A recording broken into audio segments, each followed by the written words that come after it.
মুসলমান সেজে মানুষদেরকে খ্রিস্টান বানানোর জন্য চেষ্টা করে, আহ্বান করে, কথা বলেন ঠিক কিনা?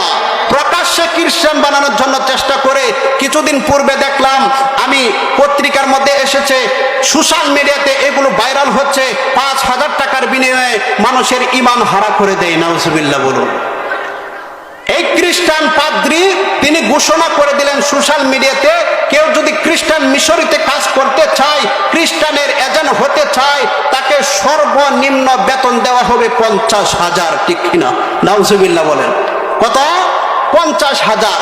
আমি দেখলাম এই নাস্তিক খ্রিস্টান তিনি তো এভাবে বাড়াবাড়ি করতেছে, দীর্ঘদিন বাড়াবাড়ি করতেছে। তাহলে কি করা যায়? কি করা যায়? এই নাস্তিককে তো দমন করতে হবে, খ্রিস্টানকে তো দমন করতে হবে।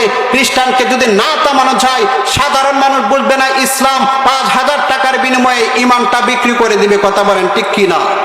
ইমানটা বিক্রি করে দিবে। তার সাথে কথা বলার জন্য চেষ্টা করছি, অনেক চেষ্টা করেছি, কিন্তু পারি না। এক সময় আমি একটা বললাম, দেখেন ইসলাম ধর্ম ছাড়া সমস্ত ধর্ম বাতিল, বাতিল, বাতিল। কথা বলেন ঠিক কিনা? এই কথা যখন বললাম, তিনি আমার ইনবক্সে ডাক দিলেন, ডাক দিয়ে বলেন, আপনি কি আমার সাথে ডিবেট করতে চান? আমি বলছি অবশ্যই।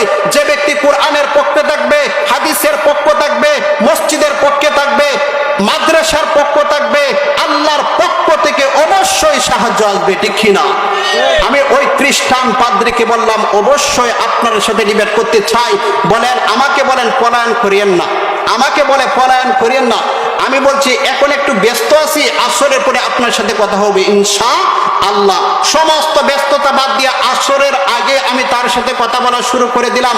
তিনি সর্বপ্রথম কয়েকটা প্রশ্ন করছে, যদি প্রশ্নের উত্তর দিতে পারেন তাহলে ভিতরে ঢুকবো, আর যদি প্রশ্নের উত্তর না দিতে পারেন তাহলে আলোচনা এখানেই শেষ হয়ে যাবে। আমি বললাম অবশ্যই প্রশ্ন করবেন, করেন। একাধারে কয়েকটা প্রশ্ন করছে। 1 নাম্বার প্রশ্ন হচ্ছিল, ইসলামে এই বাদী দাসী বলে হয় না, দাসী কেন জায়েজ হচ্ছে? ইসলামে দাসী কেন জায়েজ? আল্লাহর পয়গম্বরের কয়জন দাসী ছিল? তারা কারা কারা? নাম কি কি? আমি বললাম আরো কোন প্রশ্ন? সব প্রশ্ন এক এক করে বললেন। আমি এক এক করে সব প্রশ্নের উত্তর দিয়ে দিলাম। সুবহানাল্লাহ, সুবহানাল্লাহ। 6 ঘন্টা কথা বলা হয়েছে তার সাথে, শুধু নামাজের সময়টা বিরতি, খাওয়া দাওয়া সব বন্ধ করে দিয়া তার সাথে কথা বললাম। আমি বললাম, এখন তো আপনাকে আমি প্রশ্নের উত্তর দিলাম, এখন আমি কি করব? আপনি কি করবেন বলেন? ওর ভিতরে আলোচনা করব, ইসলাম ধর্ম সত্য না খ্রিস্টান ধর্ম সত্য, এটা আজকে প্রমাণ হয়ে যাব। আমি বললাম ঠিক আছে, অবশ্যই আলোচনা হবে, অবশ্যই আলোচনা হবে। তবে 3টা প্রশ্ন আপনাকে করব, যদি এই প্রশ্নের উত্তর আপনি দেন তাহলে আমি কি করব? ভিতরে প্রবেশ করব, নাই তো বলবো আপনি বাতিল, বাতিল। সুবহানাল্লাহ বলুন। বলেন ঠিক আছে, প্রশ্ন করেন। আমি 1 নাম্বার প্রশ্ন করলাম, আপনি মানুষদেরকে কেন খ্রিস্টান বানাচ্ছেন? আপনার মূল কাজটা কি? মূল কাজটা কি? টাকার বিনিময়ে কেন খ্রিস্টান বানাচ্ছেন? ওই লোকটা উত্তর দিল, দেখেন আমি কিন্তু বাংলাদেশের মানুষ নয়। আমি দলিল যখন এক এক করে দিছি, তিনি বাংলা পড়তে পারে না, বাংলা কথা বলতে পারে কিন্তু বাংলা পড়তে পারে না। আমি বললাম এই দলিলগুলো অন্য কাউকে দিয়ে পড়ায় নেবেন। তিনি বলছে ঠিক আছে। আমি 1 নাম্বার বললাম কেন খ্রিস্টান বানাচ্ছেন। 2 নাম্বার হচ্ছে, আমি কয়েকটা মন্ত্র বলবো, এই মন্ত্রগুলো উত্তর দিবেন। 1 নাম্বার মন্ত্র হচ্ছে লা ইলাহা হারনি পাপম ইল্লাল আম্বা পরম পদম জন্ম বৈকুণ্ঠী প্রাপ্তি জপ নাম মুহাম্মাদুম আল্লাহু আকবার, আল্লাহু আকবার। 2 নাম্বার মন্ত্র হচ্ছে একং ব্রহ্মম দ্বিতীয়ং নাস্তি নেহেনা নাস্তি চিংছং, আল্লাহু আকবার বলেন। 3 নাম্বার মন্ত্র হচ্ছে মদ দুরিতা দুরিতা নমস্ত নমস্ত প্রণাম প্রণাম মদ দুরিতা দুরিতা, আল্লাহু আকবার। এইরকম মাত্র 2টা উত্তর আমি প্রশ্ন করলাম, ওই ব্যক্তি কোনো উত্তর দেয় নাই। 1 দিন চলে গেল, 2 দিন চলে গেল, কোনো উত্তর দেয় নাই।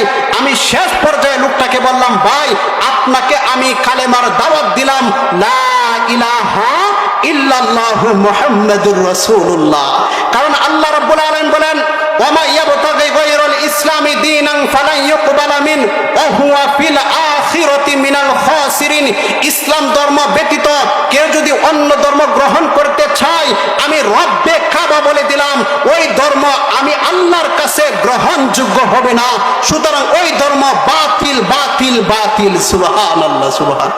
আমি যখন এভাবে বললাম, ওই লোকটা একেবারে বললেন, হুজুর আমি স্যালেন্ডার করলাম, আমি পড়ে নিলাম লা ইলাহা ইল্লাল্লাহু মুহাম্মাদুর রাসূলুল্লাহ। আবার হাতে একজন খ্রিস্টান মুসলমান হয়েছে, আল্লাহু আকবার বলেন, আল্লাহু আকবার। ওই খ্রিস্টানকে আমি মুসলমান বানাইলাম, আল্লাহ তাআলা যেন ওই খ্রিস্টানকে দ্বীনের জন্য কবুল আর মঞ্জুর করে নেই, সকলে বলে আমিন। তাহলে